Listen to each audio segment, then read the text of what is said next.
Welcome back to Conflicts of Interest. This is episode 415. I'm the host, Kyle Anzalone. A lot of important news to talk about today. There's been some pretty significant escalations of fighting in Ukraine, including a major Ukrainian strike on the Crimean Peninsula. And then we have reports that the Ukrainian offensive is either underway or just getting prepared to get going, and that Russia launched a massive missile barrage into Ukraine on the last day of April. So, a lot to talk about in today's show. Please share the show. You find it at the Libertarian Institute, on the blog, and antiwar.com. YouTube, Rumble, and Odysee for the video version of the show. You can support the show by following me on Twitter at KyleAnzalone_, and then just, sharing it out there, recommending it. We also have our fundraiser going on right now at the antiwar.com. And so if you could head on over to antiwar.com and make a donation, I would really appreciate it. Antiwar.com does incredibly important work. I spend a lot of my time putting the viewpoints together for that website every day, the Spotlight article, and then the four other viewpoints. You could also find original articles that I write for antiwar.com, typically in the news section, mostly on Fridays, but whenever Dave DeCamp needs a day off, I'll take over and write a couple articles in the news section on the site. So please support antiwar.com. And thank you so much. Let's get into it. All right, first story today. Connor Freeman, co-host of the show, wrote this for antiwar.com on April 29th. Russian official says Ukrainian drone strikes attack sets Crimean fuel depot ablaze. A Ukrainian drone strike on an oil facility in the Crimean port of Sevastopol caused a massive fire, according to a Russian official cited by the Associated Press on Saturday.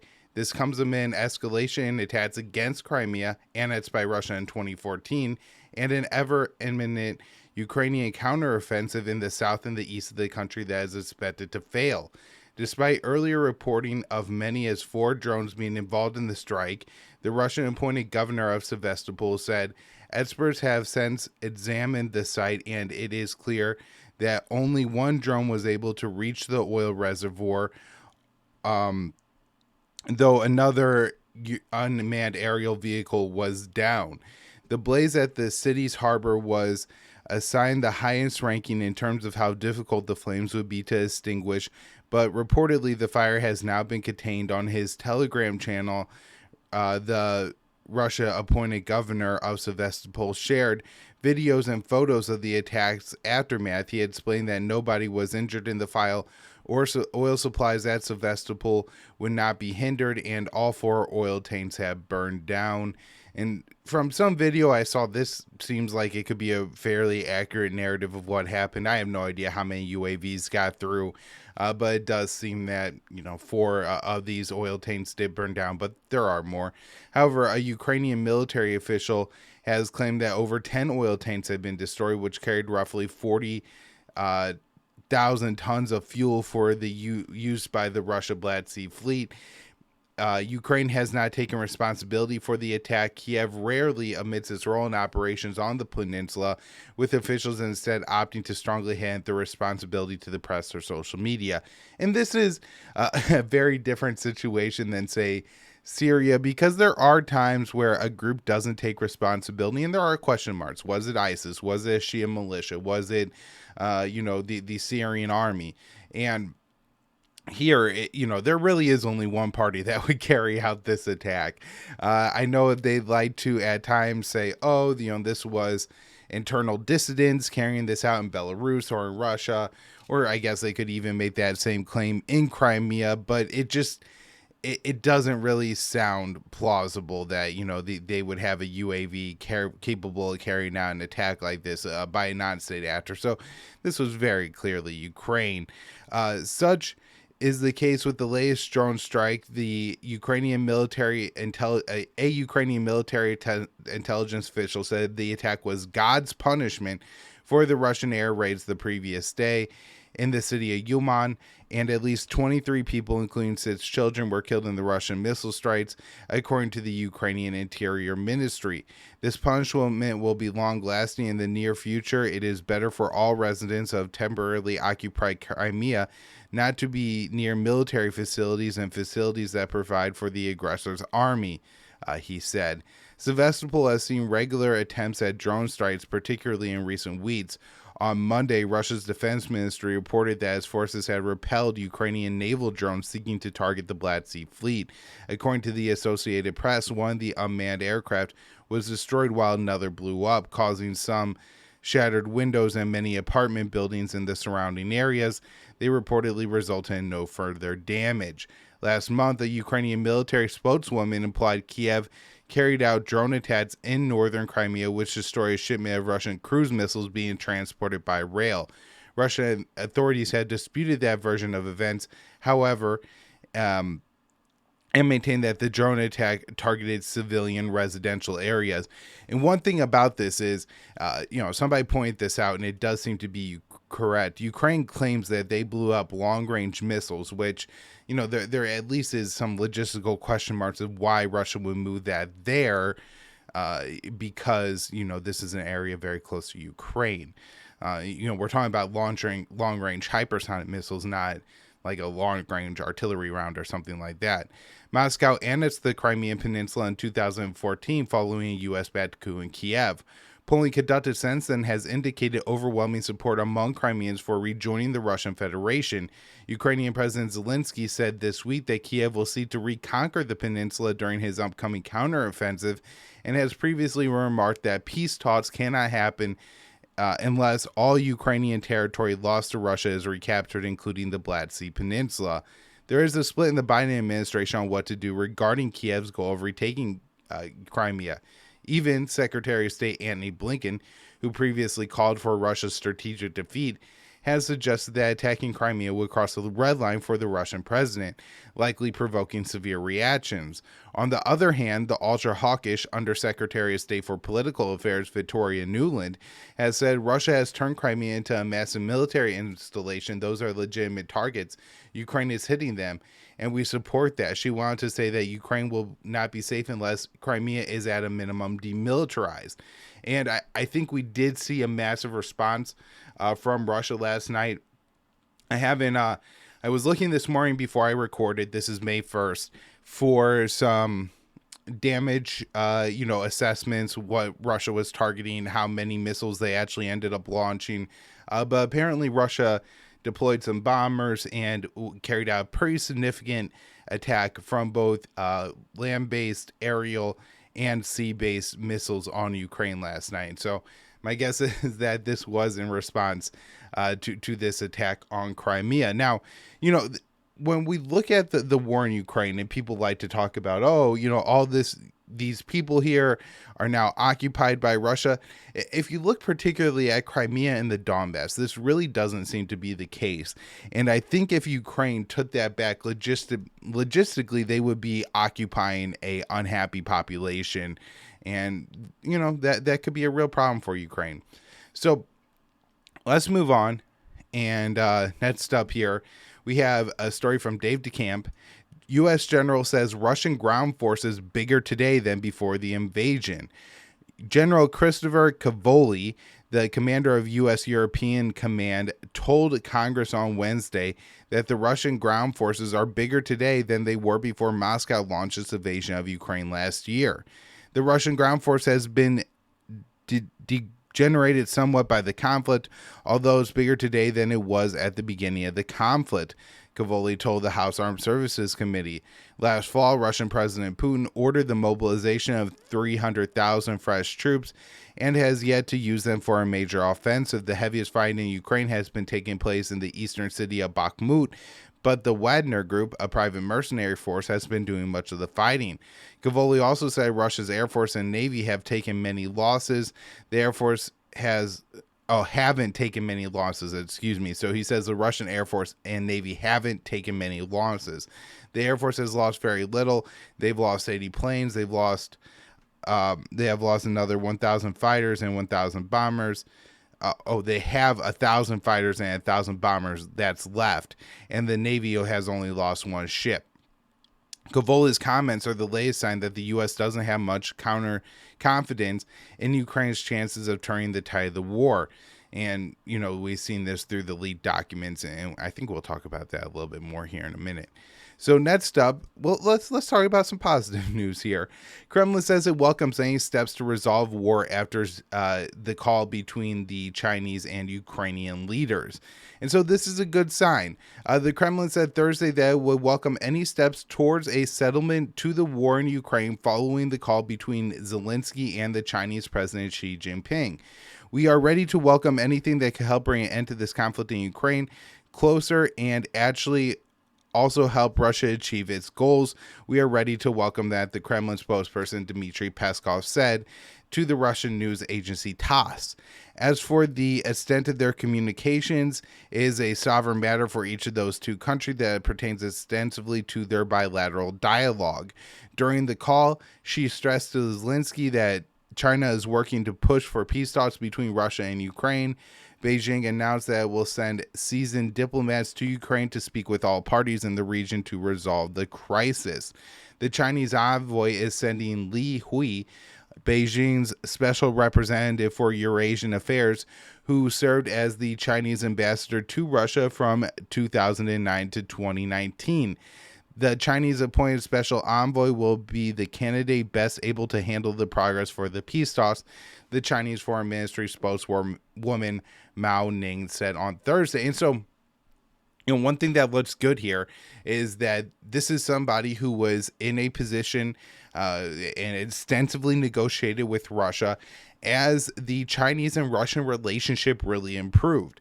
And so you would assume that the diplomat that China is sending has a good idea of, what the officials in Moscow believes, what Putin wants, how to talk to Lavrov, the Russian foreign minister. And so if Ukraine is invested in negotiations, then, this may be the person to facilitate that. And then the other, I guess, really good sign about this is, for a while, Russia was basically coming out and saying, we're not interested in peace talks at this point in the war. We're ready for a military solution. And so this is, a good sign that Russia may be interested in engaging in Chinese-led peace talks. Dave continues his article here and wraps it up. Also on Thursday, Chinese Foreign Minister Qin Gang said Beijing wants to work with Central Asian nations to bring Ukraine and Russia to the table. China and the Central Asian countries share a similar view and stance on the crisis in Ukraine. He said after the meeting with foreign ministers Kazakhstan, Kyrgyzstan, Tajikistan, Uzbekistan, and Turkmenistan. While Russia and Ukraine are expressing openness to China's efforts, both sides' demands remain far apart. Zelensky and his top aides have maintained peace talks cannot happen until Russia is expelled from all territory it controls, including Crimea. For their part, Moscow says any settlement must recognize the territory that was annexed by Russia last fall, and this includes not only the Donbass and Crimea, which, as I bring up, I do think that, we've seen from a lot of the people that live there, they do want to be a part of Russia. And Ukraine, for their part, and particularly the government in Kiev, has been brutal towards the people that live in these regions, either by looking to ban their religion, their language, their, other aspects of their culture, allowing, groups that are pretty ethno-nationalist like Right Sector or worse, Azov, operate in the Donbass area and things like that. These are real problems that the people there have, and why, if Ukraine took them back, it would likely have to, fight against the people there who would see themselves as occupied. I mean, this is essentially what was going on in eastern Ukraine from 2014 until 2022, where you had a civil war going on in that country and well over 10,000 people killed by the fighting. So hopefully somebody on the Chinese side could explain to the Ukrainians of, kind of what the Russian red lines are, and hope that could resolve something here. but I'm not particularly optimistic. Now, a little bit more good news. I wrote this article for antiwar.com on Friday. Kremlin dismisses claims Russia is preparing a nuclear weapons test. A Kremlin spokesperson has rebuked a claim by American diplomat that Moscow is preparing to test a nuclear weapon. Russia maintains it is committed to the nuclear test ban treaty so long as other parties adhere to it. On Friday, Dmitry Peskov, the Kremlin spokesperson, responded to questions about potential nuclear weapons test. At the moment, everyone's observing the moratorium. There is nothing more to say, he said. Peskov made the statements in response to a claim made by U.S. Ambassador to Russia, Lane Tracy. The diplomat asserted that Moscow was the only government considering breaking the test ban treaty. Peskov's remarks are in line with what Putin said earlier this year.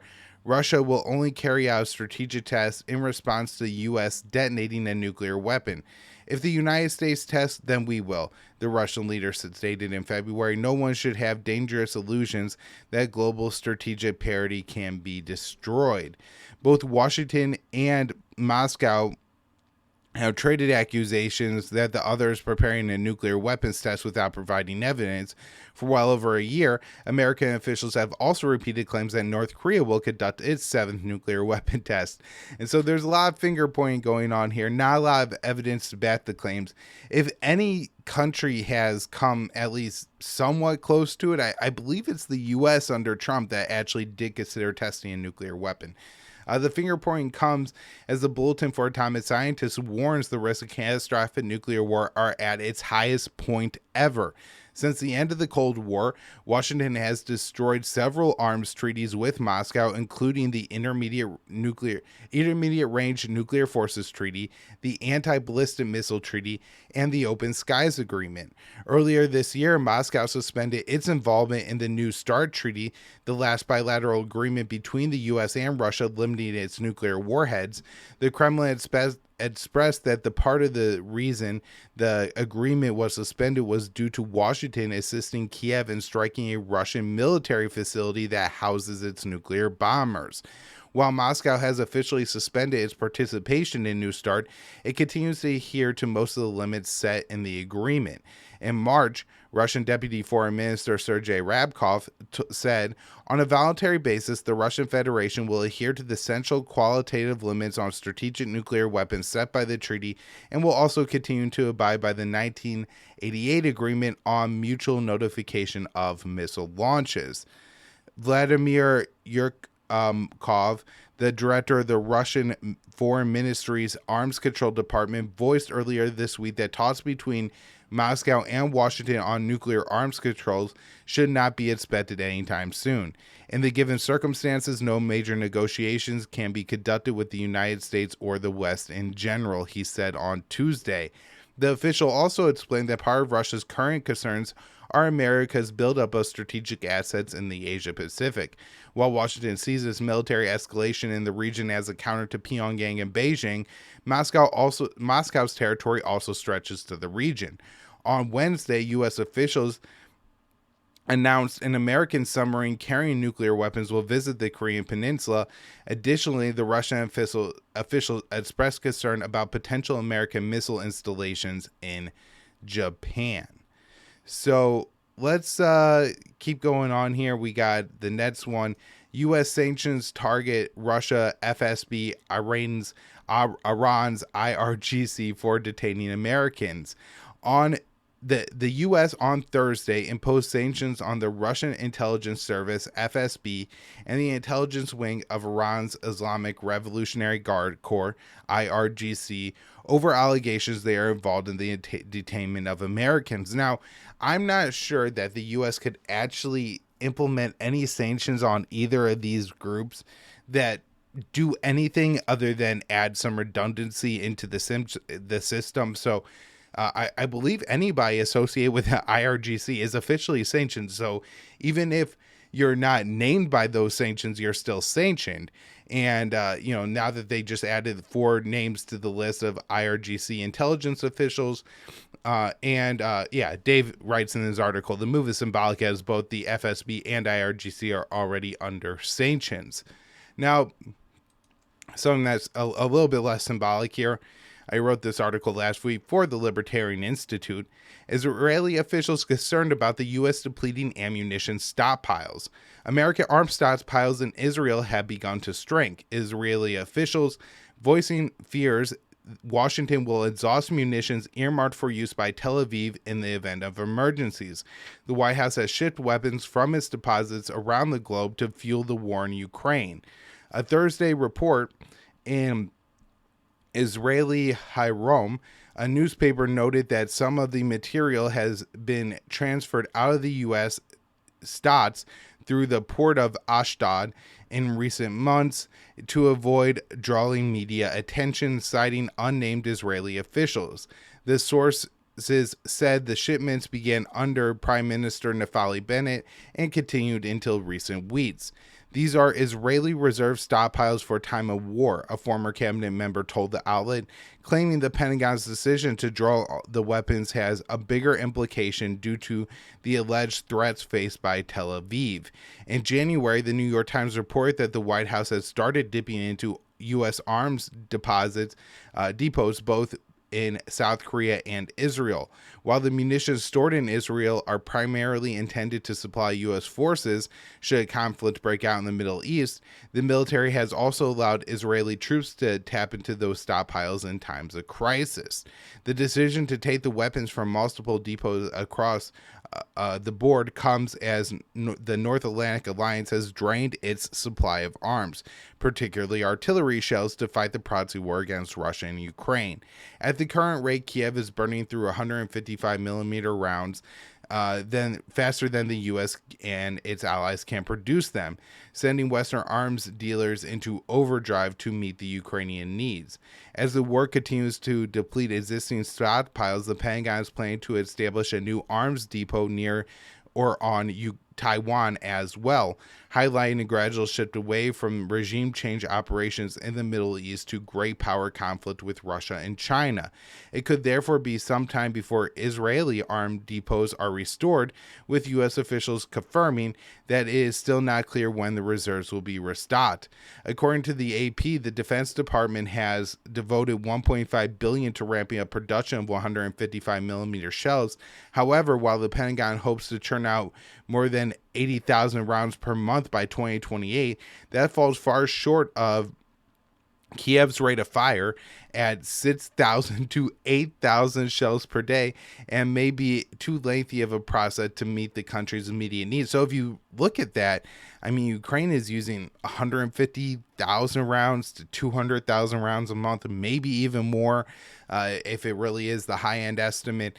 And so even by the Pentagon plan, in 5 years, they're still only going to be making a third, half of the rounds that Ukraine's using. Now, obviously, by that time, the war in Ukraine will have probably significantly shifted, and Ukraine will either have to develop a new strategy or, well, I guess have to surrender due to lack of arms. But this is, a pretty significant number here, and from the Israeli perspective, you could kind of see why they are feeling a little bit of anxiety that they are not going to have access to these stockpiles, as the U.S. is going to have to refill their own, probably sell some weapons to European allies, and then of course you have Taiwan, who's going to need a lot of weapons. And if we look at rhetoric coming out of the Congress, hawkish concern about China is from almost every single member of Congress. And so you're likely going to have the most political incentive to send weapons there versus anywhere else. So, this seems like a major problem. Now, you kind of have a two-factor thing here where, one, you think, maybe this is going to rein in some of Israel's behavior. At the same time, Israel's still bombing Gaza Syria. They just bombed Syria yesterday. But they're also, waging conflict and, using this apartheid state to crack down more and more and more, strangle the Palestinians more and more and more, provoke more potential violence and conflict with the Palestinians. And so you would think if Israel was really that concerned about these stockpiles and needing weapons, that maybe they would tone down some of what they're doing in the region over the next few months or few years as they replenish these stockpiles. But Israel isn't doing that. They're just continuing with the massive you know, uptick of trying to suppress all their neighbors. So, real quick here, Russia vows harsh response to Poland seizing embassy school in Warsaw. Poland on Saturday seized a building in Warsaw near the Russian embassy that was used as a school for the children of Russian diplomats, drawing protests from Moscow. This likely, given the war in Ukraine, isn't going to be the most significant escalation. However, I wonder if Russia is going to look tit for tat and seek to do something in Russia seizing some other country's building. All right, let's kind of bridging here from Russian news to China news with one story about great power conflict. Key nations don't want to follow the U.S. on Russia-China policies. Leaked documents show key nations, including some of the most populous in the world, don't want to follow along with President Biden's policies towards Russia and China, the Washington Post reported on Saturday.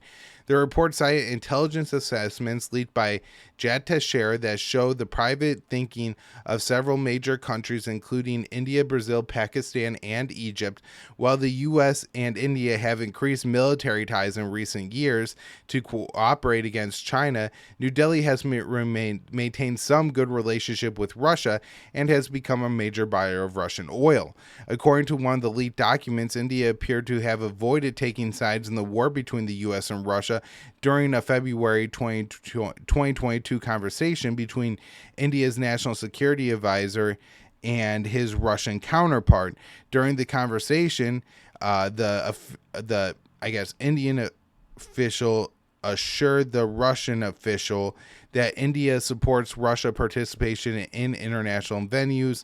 He went on to say India would ensure the war in Ukraine would not come up during a meeting of G24 ministers in New Delhi at the beginning of March. Some of the documents detailed the private concerns of Pakistani officials, including a memo circulated by Pakistan's Minister of State and Foreign Affairs. In the memo, he said Islamabad could no longer maintain a middle ground between China and the United States. He appeared to argue for Islamabad to favor strong ties with Beijing over Washington. This is a female. She said preserving the relationship with the U.S. could impact the benefits of Pakistan's real strategic partnership with China. And so looking at the region, Pakistan maintains a very close relationship to China because of Pakistan's long-standing and nuclear tensions with India, and because China also has border disputes in the same general region as Pakistan with India. The two countries share, military goals and I don't know if official alliance, but certainly a very deep partnership between those two countries. The leaked documents include information about Brazilian President Lula's plans to form a coalition of neutral countries seeking peace talks between Russia and Ukraine, which he later discussed with Chinese President Xi Jinping. According to the Post, the leaks show officials at the Russian Foreign Ministry are supportive of Lula's plans. And so this is all very interesting, and I think it's something that we've obviously seen by these countries not adopting sanctions, not going along with the U.S. this entire time. But, hearing it from official documents, it means that the officials in Washington know it too, and know that their plan to isolate Russia just simply isn't working, and it's not working with China either. House China Committee prepares proposal to rapidly arm Taiwan. And so we're looking at major military spending going into the Asia Pacific in the coming years. The new House Committee on China is preparing proposals on ways to rapidly arm Taiwan and boost up American stockpiles of long-range missiles, Defense News reported on Thursday. The steps come after the committee, which is led by Representative Mike Gallagher, a Republican from Wisconsin, participating in war games that simulated a Chinese invasion of Taiwan, an unusual move for members of Congress that highlights how the U.S. government is preparing for a future war with China. Gallagher told Defense News that his committee was looking to insert the provisions into the 2024 NDAA, and the 23 NDAA included $3 billion in unprecedented military aid for Taiwan, including $2 billion in foreign military financing and $1 billion in presidential drawdown authority. But the $3 billion for Taiwan was not included in the 2023 appropriations bill. And so Taiwan's going to be getting a lot of military aid coming soon. The Secretary of Defense, Lloyd Austin, said he wants to use the $1 billion in drawdown authority to arm Taiwan, but is waiting for the funds to get appropriated. The China Committee is expected to work to get such funds appropriated, and Gallagher said he wants to speed up arms sales to Taiwan. Gallagher and other China hawks complain there is a $19 billion backlog of unfulfilled weapons deals for Taiwan going back to 2019. But arms sales typically take years to be completed. Gallagher said Taiwan should be given priority for certain weapons, including the Harpoon anti-ship missiles. Gallagher also wants the U.S. to invest more in its own long-range missiles, as the U.S. quickly ran out of them during the war game. We need about 1,000 to 12,000 long-range anti-ship missiles. If you believe the unclassified war game, our inventory is less than 250, and we're just not producing them at a rapid rate. I believe we can get up to about 200 a year. All right, so the U.S. forces are simulating defending Taiwan from a Chinese invasion. This war game doesn't involve any members of Congress. This is the U.S. Army Special Operations Command simulated defending Taiwan from a Chinese invasion, in the latest example of the U.S. military preparing for a direct war with China. And so, we see this again and again. And then just two more quick stories here before we wrap up. U.S. affirms it will go to war with the Philippines if its boats come under attack in the South China Sea. This is just absurd. But the U.S. and Philippines have a mutual defense treaty, and the Philippines claims areas of the South China Sea that are also claimed by China. And this could easily propel the U.S. into a war with Beijing if Taiwan doesn't cause it first. Last up here, China denounces U.S. plans to dock nuclear-armed submarines in South Korea. China on Thursday denounced the U.S. plan to dock a nuclear-armed submarine in South Korea, saying the plan runs counter to the goal of a denuclearized Korean peninsula. The United States has put regional security at risk and intentionally used the issue of the peninsula as an excuse to create tension, the Chinese Foreign Minister Mao Ning said. What the U.S. does is full of Cold War thinking, provoking bloc confrontation, undermining the nuclear non-proliferation system, damaging the strategic interests of other countries, exacerbating tensions on the Korean peninsula, undermining regional peace and stability, and running counter to the goal of denuclearization of the peninsula, she added. The submarine deployments are a part of a plan to increase nuclear war weapons cooperation between the U.S. and South Korea that was announced by President Biden and South Korean President Yoon Suk-yeol at the White House on Thursday. While nuclear-armed submarines patrol waters all over the world, they haven't docked in South Korea since 1980s, and the move is a purposeful provocation towards Pyongyang, and it is sure to raise tensions. Not sure what North Korea is going to do in response. The U.S. has been worrying for a long time that they're going to test a nuclear weapon. Maybe that's what they end up doing in response here. It's been several years since they've tested one. It's been well over a year since the U.S. has been warning that they've been planning to test one. But it does seem that, North Korea will likely take some kind of step to either upgrade or show off its strategic abilities in response to the U.S. moving the nuclear submarine into the region. All right, everybody, that's where I'm wrapping up the show for today. Thank you all so much for tuning in. Again, if you can, head on over to antiwar.com and make a donation. I'd really appreciate it. Thank you.